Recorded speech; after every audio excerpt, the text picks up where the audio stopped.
에스겔 18장 19절에서 20절까지 말씀 묵상합니다.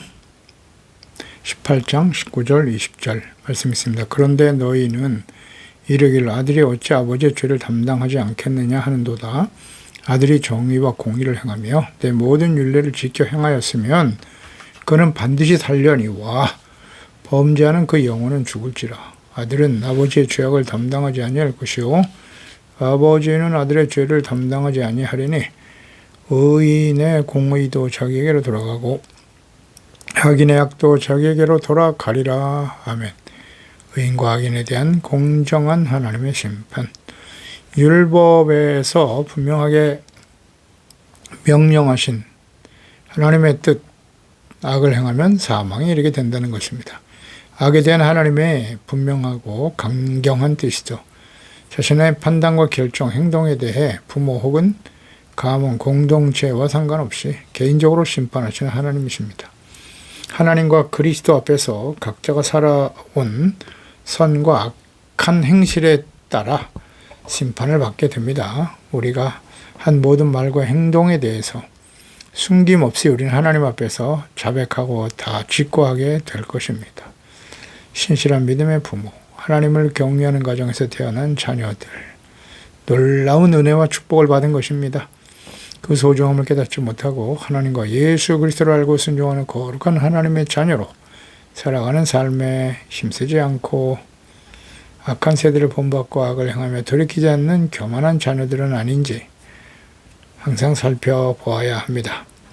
이러한 자녀들을 방치하고 있는 부모는 아닌가.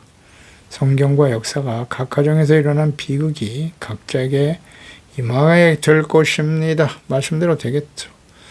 패역한 부모 밑에서 태어난 아들이 아버지의 모든 죄를 보고 두려워하여 죄악된 삶을 따르지 않고 주님의 명령을 지켜 순종하는 의롭고 거룩한 삶을 살아간다면 그 아들은 결코 아버지의 죄악으로 인해 심판을 받지 않습니다. 죽지 않습니다. 비록 아들이 의롭고 거룩한 삶을 살았다고 해도 악을 행하는 부모 역시 자녀들 때문에 하나님의 심판을 피할 수 있는 것은 아닙니다. 19절에 그런데 너희는 이르기를 아들이 어찌 아버지의 죄를 담당하지 아니하겠느냐 하는도다. 하나님은 아니라고 하시는데 받아들이지 않네요. 아들이 정의와 공의를 행하고 내 모든 일을 지켜 행하였으면 그는 반드시 살려니와 말씀하죠. 아버지가 신포도를 먹었기 때문에 아들의 이가 시리다 라는 속담을 사용하고 있었던 이스라엘. 마지막 하나님의 심판이 임박한 시기에 이러한 속담을 사용하는 것은 옳지 않음을 가르쳐 주시면서 다시는 이런 속담을 사용하지 못하게 될 것이라고 하셨습니다. 그러니까 아버지의 죄악으로 인해서 무조건 자녀들이 심판과 재앙을 당하게 된다는 말은 하나님의 공의에 맞지 않음을 분명히 가르쳐 주셨습니다. 그러니까 당시에 하나님께서 선지자들을 통해서 바벨론에 의해서 멸망과 심판을 당하게 될 것이라는 말씀을 반복적으로 끊임없이 말씀하시니까 억울하다는 거예요, 자신들은. 왜 우리가 이런 심판을 당해야 되느냐. 우리 때에 와서 위에 조상들이, 우리 부모들이 다 범죄하고 악을 행했기 때문에 우리가 지금 이런 억울한 일을 당하는 것 아니냐. 이런 생각을 가지고 있었다는 거예요. 그게 아니라고 계속 말씀하시는 겁니다. 그러니까 자신들의 잘못은 덜 생각하지 아니하고 부모의 죄 때문에 우리가 이런 어려움을, 일을 당한다라고 죄를 전가시키고 있는 거예요. 조상들에게, 부모에게. 그러면서 아들이 어찌 아버지의 죄를 담당하지 않겠는가. 아버지 때문에 아버지들의 죄 때문에 우리가 이런 시련과 어려움을 당하게 된다는 거예요. 그러니까 악을 행했던 아버지와는 달리 아들이 정의와 공의를 행하며 하나님의 모든 율례를 지켜 순종했다면 반드시 죽지 않을 것이라고, 살 것이라고 계속 강조하시죠. 이 말씀은 영원한 진리예요. 하나님의 공의의 속성입니다. 하나님의 말씀은 진리인 것 믿으시죠? 그러니까 에스겔 18장에 이 말씀은 매우 중요한 의미가 있어요. 하나님의 뜻은 변하지 않습니다. 아비의 죄가 자녀 3, 4대에 이르게 될 것이다. 이런 생각을 가지고 있었는데요. 그 말씀의 근거는 출애굽기 20장 4절 5절이죠. 너를 위하여 새긴 우상을 만들지 말고 또 위로 하늘에 있는 것이나 아래로 땅에 있는 것이나 땅 아래 물속에 있는 것에 어떤 형상도 만들지 말라고 하셨고 그것들에게 절하지 말며 그들을 섬기지 말라고 하셨습니다. 내 하나님 여호와는 질투하시는 하나님이다. 나를 미워하는 자의 죄를 갚되 아버지로부터 아들에게로 3, 4대까지 이르게 할 것이다 라는 말씀을 하셨거든요. 그러니까 부모의 우상숭배의 죄악이 자녀들에게 지대한 영향을 끼쳐 죄악을 답습하게 될 것을 우려하신 하나님의 말씀이죠. 이 말씀을 인용하여 기도했던 모세의 기도를 우리가 보겠습니다. 가나안에 12명의 가나안 땅에 들어가기 전에 12명의 정탐꾼을 보내죠. 근데 그 중에서 돌아와서 10명의 정탐꾼은 그곳에 성은 높고 그곳에 거주하는 사람들은 다 거인이고 우리는 메뚜기 같더라. 그래서 결론은 우리는 도저히 그들과 싸워서 이길 수 없고 그 성에 들어갈 수 없다라고 열매에 보고합니다. 그러니까 모든 백성들이 보고를 듣고 낙심하고 절망하고 밤새 울면서 모세와 아론을 원망하고 하나님께 원망한 것이죠. 민수기 14장 2절 이하에 이스라엘 자손이 다 모세와 아론을 원망했어요. 온 회중이 그들에게 이르되 우리가 애굽 땅에서 죽었거나 이 광야에서 죽었으면 좋았을 것을 어쩌여 우리를 그 땅으로 인도하여 칼에 쓰러지게 하려 하는가? 우리의 처자가 사로잡히리니 애굽으로 돌아가는 것이 낫지 아니하랴. 애굽으로 돌아가자고. 기회만 있으면 애굽으로 돌아가자요. 하나님이 절대로 애굽으로 가서는 안 된다고 하셨는데 뒤돌아보지 말고 하나님이 약속하신 땅을 바라보며 하나님의 약속의 말씀을 지켜 순종함에 따르는 거룩한 하나님의 자녀 백성들이 되기를 간절히 원하셨는데요. 주님의 뜻을 제대로 이해하지 못하네요. 이때에 믿음의 사람이었던 여호수아와 갈렙이 일어나죠. 그래서 민수기 14장 8절 이하에 여호와께서 우리를 기뻐하시면 우리를 그 땅으로 인도하여 들이시고 그 땅을 우리에게 주시리라. 이는 과연 젖과 꿀이 흐르는 땅입니다. 다만 여호와를 거역하지 말라. 또 그 땅 백성을 두려워하지 말라. 그들은 우리의 먹이라. 그들의 보호자는 그들에게서 떠났고 여호와는 우리와 함께 하시지 않느냐. 그러니 그들을 두려워하지 말라. 온 회중이 그를 돌로 치려고 해요. 그때 여호와 영광이 해막에서 이스라엘 모든 자손에게 나타나셨습니다. 믿음의 말을 선포했던 올바른 믿음의 보고를 했던 여호수아 갈렙을 돌로 쳐서 죽이려고 합니다. 믿음이 없는 완악한 주의 백성들이여. 이에 대해서 이런 모습을 보고 하나님께서 진노하시죠. 그래서 민수기 14장 11절에 보면 여호와께서 모세에게 이르시되 야, 이 백성이 어느 때까지 나를 멸시하겠느냐? 내가 그들 중에 많은 이적을 행하였으나 어느 때까지 나를 믿지 않겠느냐? 이 하나님의 탄식을 들어보세요. 내가 전염번호 그들을 쳐서 멸하고 없애겠다는 겁니다. 내게 그들보다 더 크고 강한 나라를 이루게 할 것이다. 언제까지 나를 멸시하겠느냐. 하나님을 믿지 않는 것은 곧 하나님을 멸시하는 거라고 탄식하시잖아요. 그러면서 야, 여기 다 쳐서 멸하자. 이런 상태로 가나안 땅에 들어가서는 안 된다는 거예요. 들어갈 수도 없고. 그러니 광야에서 끝내고 다시 시작하자. 이에 대해 모세가 하나님 앞에 엎드려서 중보하면서 간절히 기도하는 내용이 민수기 18장 18절 이하죠. 여호와는 노하기를 더디하시고 인자가 많아 죄악과 허물을 사하시나 형벌받을 자는 결탄고 사하지 아니하시고 아버지의 죄악을 자식에게서 갚아 3, 4대까지 이르게 하리라 하셨나이다. 이 말씀을 인용하죠. 구함나니 주의 인자의 광대하심을 따라 이 백성의 죄악을 사해 주시고 애굽에서부터 지금까지 백성을 사하신 것 같이 사하시옵소서. 하나님께서 이르시되 내가 너의 말대로 사하노라. 모세가 중보하며 기도하지 않았으면 거기서 끝났어요. 광야에서. 이스라엘에서 민수기 14장에서 끝날 뻔했습니다. 근데 모세의 간절한 기도, 주여 이 백성을 사하여 주옵소서. 아버지의 죄악을 자식에게 갚아 3, 4대까지 이르게 하시는 하나님이신데 주여 하나님의 우리를 불쌍히 여기소서. 하나님의 이 말씀을 기억하면서 기도하죠.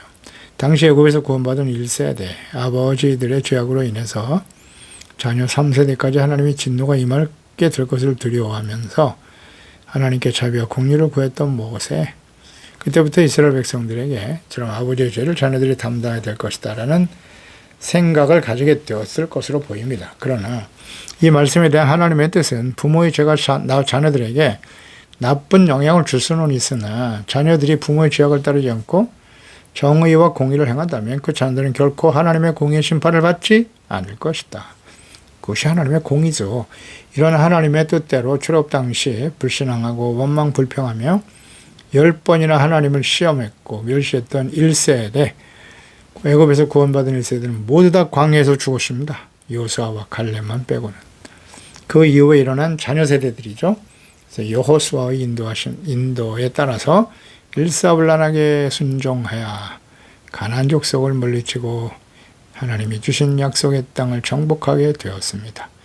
그러니까 아버지의 죄를 아들들이 무조건 담당하게 되는 것이 아님을 성경 여러 곳에서 발견할 수 있습니다. 아버지는 악해도 아들이 공의와 정의를 행하며 하나님의 율법을 온전히 지켜 순종했던 사례들이 많이 있습니다. 예를 들면 유다의 악한 왕이었던 아하스 왕의 아들이었던 히스기야가 있었죠. 왕하 16장 2절 이하에 아하스가 왕이 될 때 나이가 20세입니다. 20살에 왕이 됐네요. 16년간 다스렸으나 그의 조상 다윗과 같지 아니하여 그의 하나님 여호와께서 보시기에 정직히 행하지 않고 이스라엘의 여러 왕의 길로 행하여 여호와께서 이스라엘 자손 앞에서 쫓아내신 이방 사람의 가증한 일을 따라 자기 아들을 불 가운데 지나가게 하며 인신제사까지 드렸네요. 또 산당들과 작은 산 위에 모든 푸른 나무 아래에서 제사를 드리며 분향하였더라. 우상 숭배했어요. 아하스 왕이.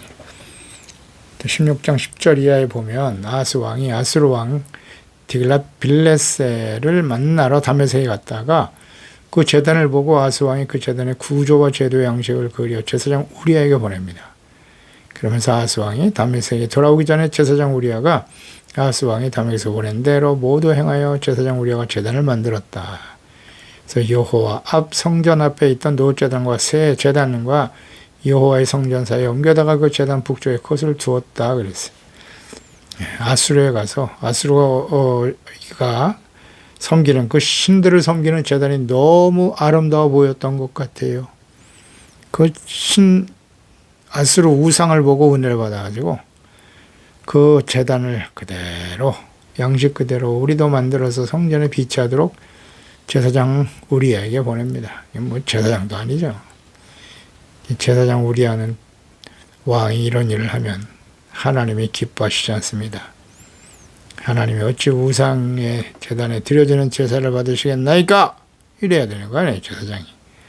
근데 그걸 그대로 만들어서 우상의 제단을 성전에 세우는 제사장 우리아. 가짜죠.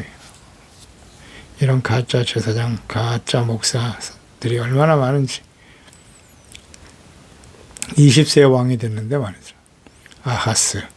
그 아버지 요담, 그의 아버지가 요담이고 그 할아버지가 우시아입니다. 우시아의 아들이 요담이고 요담의 아들이 아하스인데 우시아가 어떤 일이 있었습니까? 성전에서 제사장들만이 드릴 수 있는 분향을 자기가 왕이 되어 왕이니까 내 마음대로 할 수 있다고 생각하고 분향하다가 문둥병에 걸립니다. 그래서 문둥병에 걸려서 회복되지 못하고 죽음을 맞이하고 말았죠.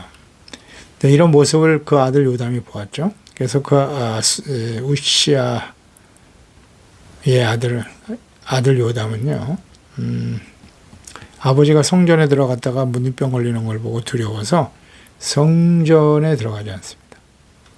성전에 가서 예배드리고 제사 드리는 일을 하지 않았습니다.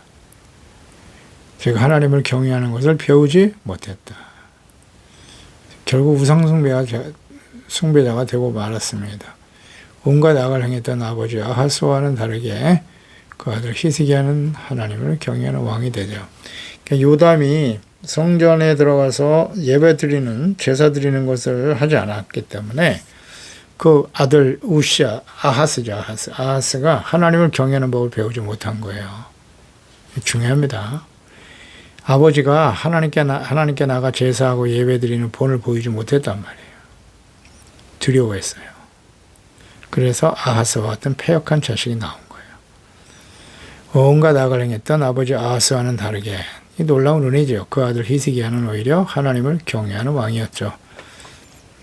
왕하 18장 3절 이하에 히스기야가 그의 조상 다윗의 모든 행위와 같이 여호와께서 보시기에 정직히 행했다 그랬고요. 그가 여러 산당들을 제거했어요. 주상을 깨뜨렸습니다. 아세라의 목상을 찍어버렸어요. 모세가 만들었던 놋뱀을 이스라엘 자손이 이때까지 향하여 분향하였다. 아직도 이런 우상을 섬기고 있었네요. 그것을 부수고 느후스단이라 일컬었더라. 그러니까 아버지 아하스 왕은 우상 숭배의 죄악에서 돌이키지 못하고 생을 마감했지만 아들 히스기야가 우상을 타파하고 하나님을 경외하고 믿고 의지하는 겸손하고 공의를 행하는 왕이었기 때문에 아스루 왕 사네립의 진공에 대해서 하나님께서 함께하여 공격하고 싸워주셨던 것입니다. 그래서 18만 5천 명의 사네립 아스루 군대가 하루아침에 송장이 되어버리죠. 그리고 하나님께서 악을 행했던 아버지 아하스였으나 히스기야가 하나님을 경외하는 공의와 정의를 행하는 왕이 되었더니 이런 놀라운 승리를 베풀어 주셨고 또 병에 걸려서 죽게 되었을 때도 15년 동안 생명을 연장시켜주는 그리고 그의 시대에 강성한 하나님의 복을 누리며 살아갈 수 있었습니다. 그러니까 아비가 악을 행하더라도 아들이 공의를 행하면 하나님의 심판 재앙으로 죄를 담당하지 않습니다. 그게 하나님 뜻이에요. 그래서 공의를 행하며 내 모든 율례를 지켜 행하였으면 그는 반드시 살려니와 반드시 살겠다고 하나님께서 말씀하시잖아요. 네, 말씀대로 해야죠. 부모가 악을 행해도 자녀 세대에 말씀을 지켜 이렇고 진실된 하나님의 자녀로 살아간다면 부모들의 죄 때문에 자녀들이 하나님의 공의의 심판을 당하지 않는다. 20절 범죄하는 그 영혼은 죽을 것이다. 아들은 아버지의 죄악을 담당하지 아니할 것이고 아버지는 아들의 죄악을 담당하지 아니하리니 의인의 공의도 자기에게로 돌아가고 악인의 악도 자기에게로 돌아가리라. 아버지와 아들 서로에게 지대한 영향을 끼치는 중요한 관계가 분명하지만 부모의 죄악을 본받고 답습할 수도 있고 또 죄에 대한 하나님의 봉이 어떠한가를 깨닫고 교훈을 얻어 죄를 버리고 의롭고 거룩한 삶을 선택하여 주야로 하나님의 말씀을 묵상하며 의인의 삶을 지켜갈 수도 있습니다. 지혜로운 아들은 부모의 죄악된 모습을 보고 마음에 결단하죠. 나는 우리 부모와 죄악을 행하지 아니하고 우상을 행하지 아니하고 하나님의 말씀과 뜻대로 주님을 섬기리라. 놀라운 은혜입니다. 그러나 어리석은 아들은 오히려 더 큰 죄와 악을 행하면서 자신의 욕망대로 세상에서 배운 대로 세상 사람들이 옳다고 여기는 대로 따라가는 거죠. 기준이 없는 거예요. 삶의 기준이 없어요. 하나님이 살아계시고 우리의 삶에 말씀이 우리의 삶에 우리 인격과 삶의 중심이 되어야 하지 않습니까? 이건 억지로 되는 것이 아니고요.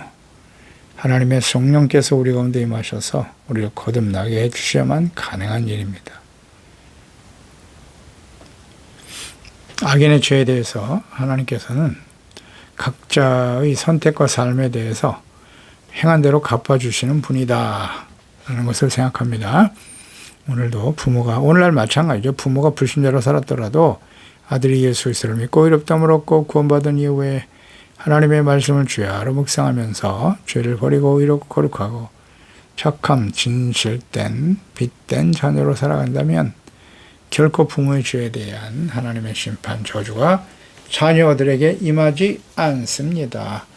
부모가 불신자이거나 우상 숭배자인 경우 예수 그리스도를 믿고 구원받은 자녀는 더욱 근신하고 깨어 기도하며 말씀 묵상과 성령님의 인도하심을 따라 살아가는 경건의 삶을 게을리하면 안 되는 것입니다.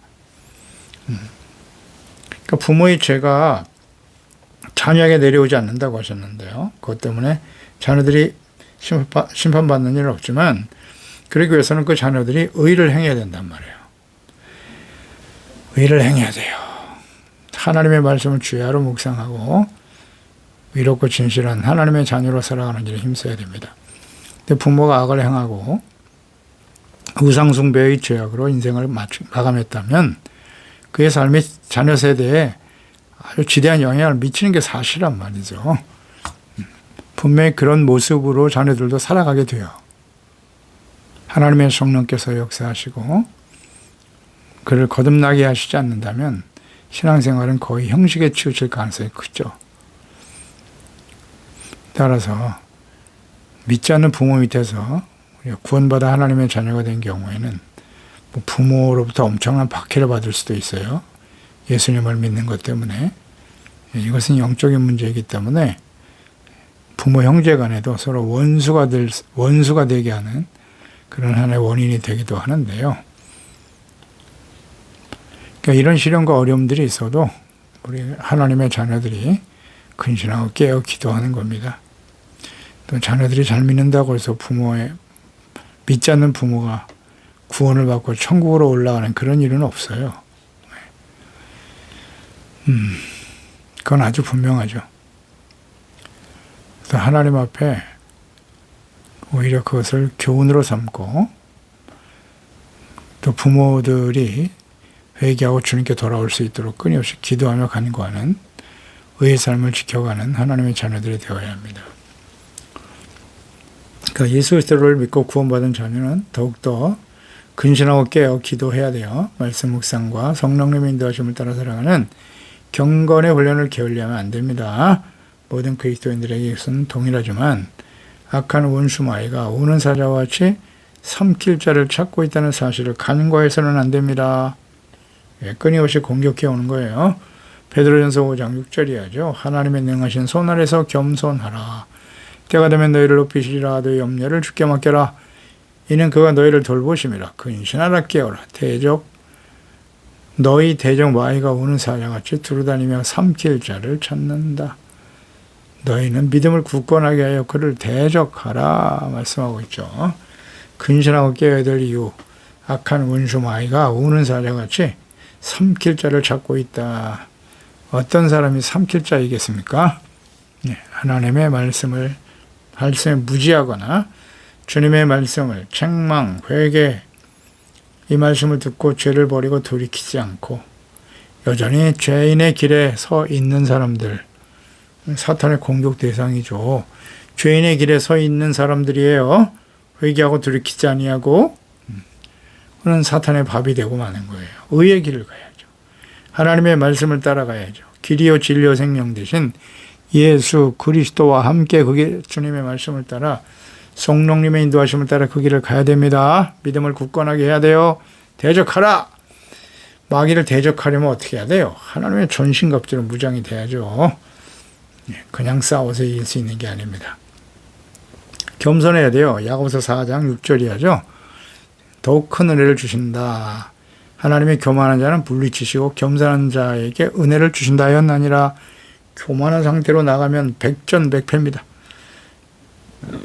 하나님 앞에 겸손해야 돼요. 내 힘과 능력으로 싸워 이기는 게 아닙니다. 죄를 버리고 회개하고 용서받고 의롭다함을 얻고 주님의 약속의 말씀을 지켜 순종하며 그 말씀대로 살아갈 때 마귀를 이길 수 있어요. 그런즉 너희는 하나님께 복종할지어다 그랬잖아요. 먼저 하나님께 복종해야 되고 그 다음 마귀를 대적하라. 그리하면 조건절 너희를 피하리라. 자 보세요. 마귀와 싸우는 거예요. 대적해야 돼요. 마귀 쫓아내야 된다고요. 그러기 위해서는 먼저 하나님께 우리가 복종해야죠. 하나님과 말씀에 복종하는 것이 먼저예요. 회개하고 돌이키고 주의 말씀을 따라 그 이후에 마귀를 대적하라. 그리하면 마귀가 도망갑니다. 승리할 수 있다는 얘기예요. 그리고 하나님을 가까이 하라. 그러면 너희를 가까이 하시라. 이것도 조건절이잖아요. 우리가 먼저 하나님을 가까이 해야 돼요. 하나님을 가까이 하면 어떻게 될까요? 예, 그렇습니다. 빛이신 하나님 앞에 가까이 나아갈수록 우리의 죄악이 드러날 수밖에 없는 거예요. 그래서 죄를 깨닫고 버리고 씻음받고 용서받고 점점 더 하나님께 가까워질수록 의롭고 진실된 하나님의 자녀가 되겠죠. 그럴 때 하나님도 우리 가운데 가까이 하시고 함께 하실 때 원수 마귀를 이길 수 있는 거예요. 죄인들아 손을 깨끗이 하라. 두 마음을 품지 말라는 겁니다. 성결하게 하라는 거예요. 이게 하나님께 가까이 나가는 구체적인 모습이죠. 말씀 묵상하고 죄를 깨닫고 회개하고 돌이키고 슬퍼하며 애통하며 울지어다 그랬어요. 회개하고 눈물 흘리며 하나님 앞에 자비와 긍휼을 구하는 거예요. 웃음을 애통으로 즐거움을 근심으로 바꿔라. 주 앞에서 낮추라. 그러면 너희를 주께서 높이신다고 말씀하시네요. 겸손해지라. 애통하라. 회개하고 돌이키는 자가 겸손이에요. 그런 자에게 은혜, 어떤 은혜요? 죄사함의 은혜, 의롭다함을 얻는 은혜, 주님이 함께 하시는 은혜. 주님이 함께 하시면 이길 수 있어요. 승리하는 자가 되는 것입니다. 그래서 우리는 부모와 자녀들 관계 속에서 의의 삶을 지켜가는 일을 위해서 끊임없이 기도하고 깨어있는 종들이 되어야 할 것입니다.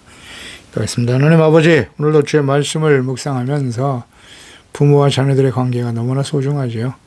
부모의 삶이 자녀들에게 직대한 영향을 미칩니다. 그래서 부모의 죄와 악행이 자녀들에게 답습되어지는 경우가 상당히 많은데요. 부모가 악을 행한다고 할지라도 공의와 정의를 행하는 자녀들이 부모의 죄 때문에 하나님의 심판을 받는 일은 없다고 말씀하시네요. 그렇습니다. 부모의 삶을 통해서 교훈을 얻고 하나님의 말씀과 예수 그리스도를 믿고 따르는 의롭고 진실된 하나님의 자녀로 살아갈 것을 결단하고 깨어 준비되어지는 지혜로운 자녀들이 되어야지요. 우리 부모님들이 아무리 잘 믿는다고 할지라도 또 우리 자녀 세대는 또 다른 문제예요. 그들이 악을 행하고 불의를 행한다면 하나님의 공의 앞에 서게 된다는 것을 우리가 압니다. 기도합니다. 이 말씀을 듣고 있는 우리 가족들, 자녀들만큼이라도 하나님의 성령께서 감동하시고 깨우쳐 주시고 성령님의 인도하심을 따라 진리의 말씀을 좇아 거룩한 하나님의 자녀로 악한 원수 마귀를 대적하며 이기며 승리하며 주님의 영광을 위해 승리하며 살아가는 우리 모든 자녀들, 지체들이 되게 하여 주옵소서. 예수님의 이름으로 기도드리옵나이다. 아멘.